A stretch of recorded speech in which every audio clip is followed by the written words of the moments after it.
Hey everybody, JP aka Warp Jester back again.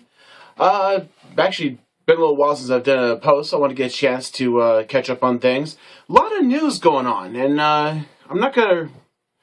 There's a lot of topics I want to talk about, but I'm actually gonna do kind of a brief of a few things. Specifically, actually, what I want to talk about real quick is the Steve Jobs thing. For those of you who don't know, Steve Jobs, head of Apple, has stepped down as CEO. He's going to be taking up a position as the chairman of the board, and I believe it's Tim Cook, the COO, is going to step up and take over the reins. I'm very happy about this, honestly, for a couple of reasons. First of all, talk about the stock market. Stock market did not take a big hit with Apple, which makes me very happy because I think people are starting to realize now that just because Steve Jobs is not at the helm, Apple's not going to go flying down the tubes having issues. As a matter of fact, I think Steve Jobs is a very intelligent person. He is ruthlessly intelligent when it comes to not only having a sight on where he wants to take the company and what he wants to do with it, but also the fact that he's done a good job finding talent and surrounding himself with people that are like-minded and has groomed them and refined them to really kind of hold the same ideal that he has to the products that they run. So that's a really good thing that the stock market didn't freak out. As for the timeline for Apple, what's going to happen in the future? Well, for at least the next couple of years, if not longer, they're going to have a pretty steady track. I mean, Apple is not a fly-by-the-seat-of-the-pants company. Steve Jobs, I'm sure, has a vision well into the future about where he wants to take Apple and where he wants to see Apple's basically end up at. So I think they're going to do fine for a while. The next real big kick is just going to be seeing, 2, 3, even 5 years down the line when we do get beyond the scope of what Steve Jobs has laid out and see where Tim Cook takes the company. Remember one of my previous talks we had about HP, where a CEO is meant to guide the company, preferably in the direction the company is meant to go. So we'll see if Steve Jobs laid a good foundation that Tim Cook can keep walking the path on. We'll go from there. So that's some pretty interesting news. Matter of fact, technology in general has been real interesting news. Other little bit of random news, just so you guys know, there is a flaw in some routers out there. I don't know the specifics. You can look it up, but there are some Linksys routers and a couple other companies I haven't heard about. They have a function that's basically they call it a plug-and-play feature that's set up for allowing you to easily set up systems for like Xbox and whatnot to allow you to gain access for information back and forth. The problem with the system is that the plug-and-play feature is enabled by default to be accessible from the outside, from the internet. That means people who have nefarious minds can easily run a script to find these particular routers as meant to be your firewall, your blockade against all the bad stuff out there, and have the ability to basically lock you out of your own router or get into your system. Not a happy thing. I'm not going to get into the technical subjects. I think it kind of bore people. But bottom line, if you do have a Linksys router or some of the other ones on the list, again, you can look it up. I'll see if I can remember to get around to posting it. So if you happen to have one of those, I highly recommend that you take the time to learn about your router a little more and learn how to turn off plug and play. The vast majority of people don't use it. The few people that do, like people with Xboxes, for example, it does take a little bit extra time, but you can actually set up what's called port forwarding and get everything set up proper on your own. This is meant to make it a little easier for you, but it's still perfectly easy to do. If you need help, let me know. I'll try to help you out. I haven't done it before because I don't have an Xbox, but nevertheless, so just keep an eye out for that. Tonight, I actually want to talk about Google. I've been kind of meaning to get around to this, and I just haven't really had the want to really dig into it just yet. But some recent activities come up. Specifically, I want to talk about Google Plus, the new not social network, apparently, as the CEO has informed us. I'm upset, and I'll tell you why. First things first, for the people who know me really well, I'm an avid Google Plus person. I am about a hair shy of being a Google fanboy, if not overboard by now, because Google has done a good job in products. They have a lot of very functional products. There are certain flaws, especially in interfaces. A lot of times they tend to be problematic or just complicated and just not really nice to look at. Google could really take a page from Apple, for example, on interface. Apple does a good job on interface, but they're very, very constricted on what you can do with them. Google's very flexible, but their interfaces normally really suck. Here comes Google Plus, and now all of a sudden you've got a Google product that actually has a very good interface, and this makes me happy. Google Plus has a lot of things going for it that I do appreciate. Namely, the interface is far superior to anything I've ever seen. At a glance, if you just kind of log on to Google Plus and look at it, it kind of looks like any other social network style feed. Nothing real special looking about it. You really have to dig into it a little bit in terms of we start getting things set up, creating what they call circles, actually grouping your friends into different groups, and then actually using the interface when you actually make posts and whatnot. It's a very, very functional system. It's very easy to use. They really did a good job being security-minded, not in the aspect of keeping your stuff secure necessarily so much as making it very easy for you to choose how you want to do things. For example, I have circles for my family, for my friends. I have a circle of a few friends that are close to me. They're kind of my expletive deleted type group where I can actually be very candid or maybe make a off-color joke or something like that. These friends understand this is lighthearted humor. They're the kind of things I'm not going to necessarily broadcast to the world because it's the humor that you say to a few select people. It might be an inside joke, for example, and make it very easy to do. You can even send messages directly to somebody through that interface. So there's no, well, if I want to post publicly, I gotta go here, but if it's too big, it has to be a note, or I can't go over 140 characters. If I want to be just one person, I have to go to this section here. If I want to go to my groups, I gotta create the group, add people to the group, put them over. It's much more simple. It's a very straightforward service, and it runs very reliably in that sense. So I give Google a lot of credit for that. Now, there are other elements to it I like. There's a lot of nifty aspects of the Huddle service that kind of ties into Google Plus a little bit. It has to do with group text messaging. There's the Hangouts where you can actually turn your video camera on, basically, and get a chance to have people just pop online and say hi to you and have a conversation, multi-person conversation. So there's a lot of good things going for it. That said, there's actually a glaring downside to it, and I'm hoping has come to a head by now. I think it needs to be addressed and actually get resolved here. A big thing going around with Google Plus has been the aspect of the real names policy they put in place. No pseudonyms. So, for example, my Google Plus account has to be JP Abler. It has to be. I don't have much. Technically, I should even do Justin, but shh. The point is, you can't do Warp Jester as the actual name. You can't do any kind of, even companies might be commonly known by. For example, there's a well-known web entity. Her name is Dr. Kiki. Her name is actually Kiki Sanford, and she is a doctor. But they can't have Dr. Kiki. She has to actually have Kiki Sanford. You can't have a nickname put in there, but your name has to be a real name, not a pseudonym.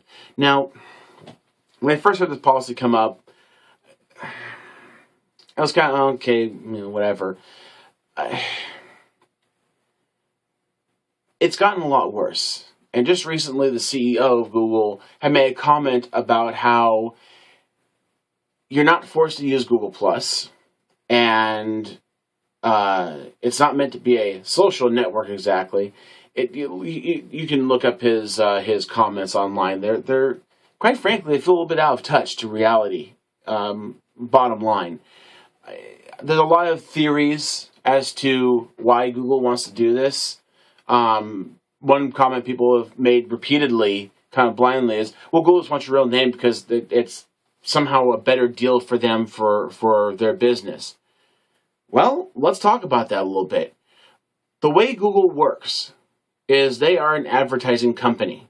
All the software they put out there isn't their profits. They don't sell Gmail.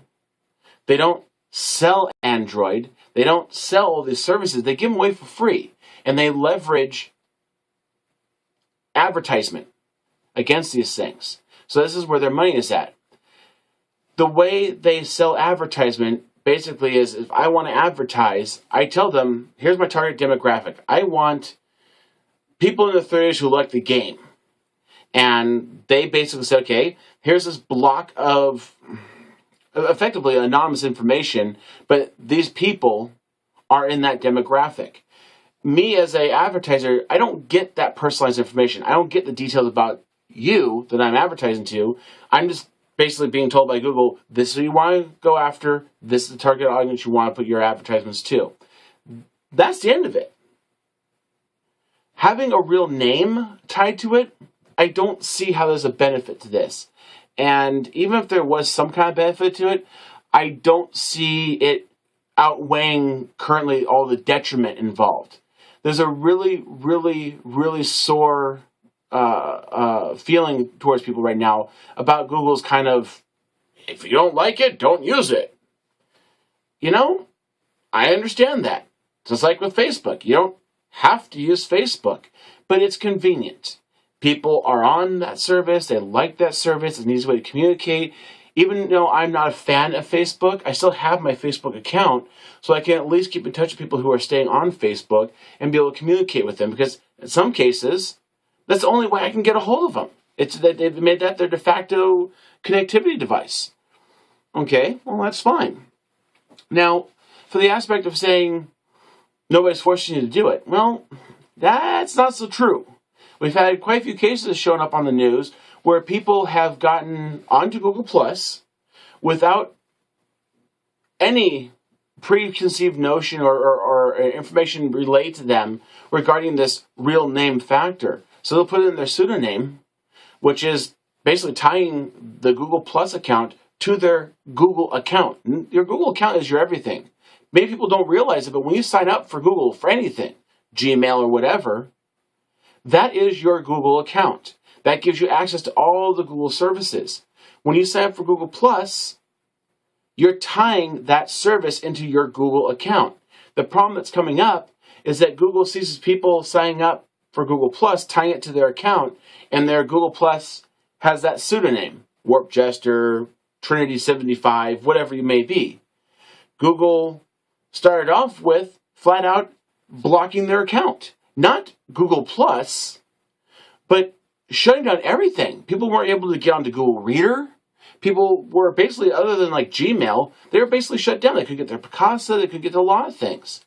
So not only did Google basically slap them for violating the Google Plus policy, but basically shut everything else down that's related to Google. That's pretty damn shitty. I mean, that is just absolutely piss poor on their part, and it's completely unacceptable. There's no two ways about it.